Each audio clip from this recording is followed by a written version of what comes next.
Hi friends, welcome back to our channel. ఈరోజు మనకు AP రాష్ట్ర ప్రభుత్వం నుంచి అయితే ఒక శుభవార్తను అయితే తెలియజేశారు. అయితే ఆ శుభవార్త ఏంటంటే మనకు రాష్ట్ర ప్రభుత్వం నుంచి కొత్త పెన్షన్ల ఖరారుపై అయితే ఏపీ ప్రభుత్వం తాజాగా ఆదేశాలు అయితే జారీ చేసింది. అయితే దీని గురించి అయితే మనం ఈ వీడియోలో ఒక ఫుల్ క్లారిటీగా అయితే తెలుసుకుందాం. అయితే మన ఛానల్ చూసే ముందు మన ఛానల్కి అయితే లైక్ చేసి సబ్స్క్రైబ్ చేసుకోండి. ప్రభుత్వం నుంచి వచ్చే ప్రతి ఇన్ఫర్మేషన్ అయితే మన ఛానల్లో ఎప్పటికప్పుడు అయితే అప్లోడ్ చేస్తూ ఉంటాను. ఇక వీడియోలోకి వెళ్తే ఏపీ ప్రభుత్వం కీలక నిర్ణయం అయితే తీసుకుంది.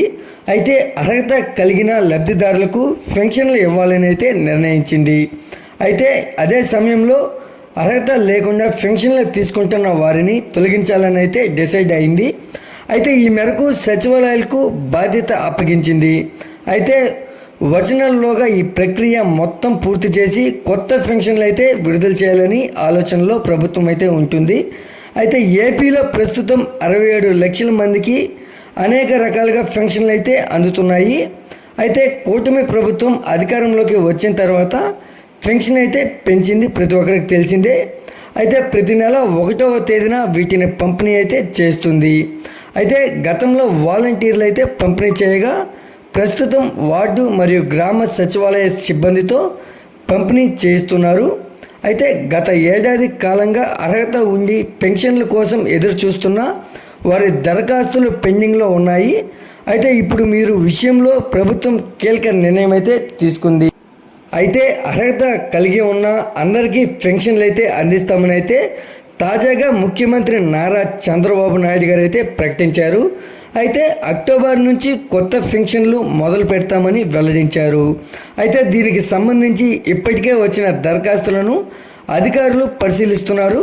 అయితే ఇదే సమయంలో అర్హత లేకుండా పెన్షన్ అందుకుంటున్న వారి వివరాలను ప్రభుత్వం అయితే సేకరించింది. అయితే పెన్షన్ల తనిఖీ కోసం ప్రత్యేకంగా యాప్ అయితే తయారు చేసింది. అయితే ఈ యాప్లో ఉన్న సమాచారం ఆధారంగా లబ్ధిదారులు పూర్తి సమాచారం అయితే సచివాలయ సిబ్బంది అందించాల్సి అయితే ఉంటుంది.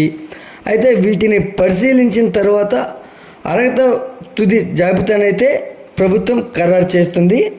అయితే మనకు పెన్షన్ లబ్ధిదారుల జాబితాను సంబంధిత గ్రామ సభల్లోనూ ప్రకటిస్తారు.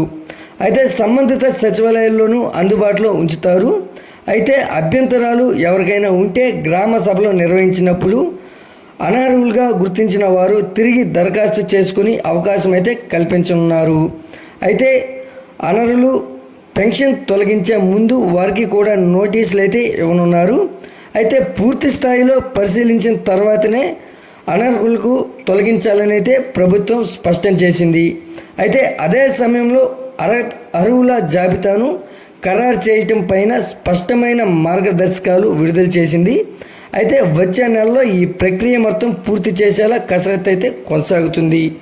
అయితే ఈ వీడియో కనుక నచ్చినట్లయితే లైక్ చేసి సబ్స్క్రైబ్ చేసుకోండి. మరొక లేటెస్ట్ అప్డేట్తో మీ ముందుకు తీసుకొస్తాను. Thanks for